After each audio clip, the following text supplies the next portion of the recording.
What are some good diffuser blends that have Clary Sage essential oil in them? In this video, I'm going to be sharing 5 great Clary Sage diffuser blends coming up.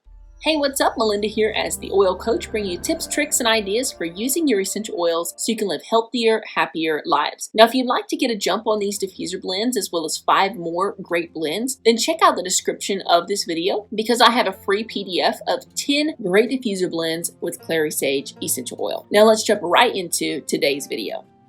So our first diffuser blend is a nice, simple blend to start us off. It is called Calm Mama. For this one, you're going to be putting 4 drops of Clary Sage and 4 drops of orange in your diffuser. Our second diffuser blend is called Sweet Sleep. For this one, you're going to be putting 4 drops of Serenity, 3 drops of Vetiver, and 2 drops of Clary Sage in your diffuser. Okay, our third diffuser blend with Clary Sage is called Creativity Booster. For this one, we're going to be putting 4 drops of Petitgrain, 3 drops of Clary Sage, and 2 drops of lemongrass in our diffuser. Our fourth diffuser blend is a blend called Calm and Happy. And for this one, we're going to be putting 2 drops of lime, 2 drops of bergamot, 1 drop of Clary Sage, and 1 drop of coriander in our diffuser. And our fifth Clary Sage diffuser blend is called Summer Garden Diffuser Blend. And this one is 2 drops of lavender, 2 drops of Clary Sage, 2 drops of geranium, 2 drops of peppermint, and 2 drops of rosemary essential oils in your diffuser. Now, I've linked up all of these oils below this video along with the free PDF of these 5 diffuser blends that we just covered, plus 5 more diffuser blends with Clary Sage. So if you'd like to check them out, then click on the link in the description of this video. All right, now click or tap the screen here to check out some great frankincense and myrrh diffuser blends, or click or tap the screen here to check out another one of my videos. And I'll see you in the next video.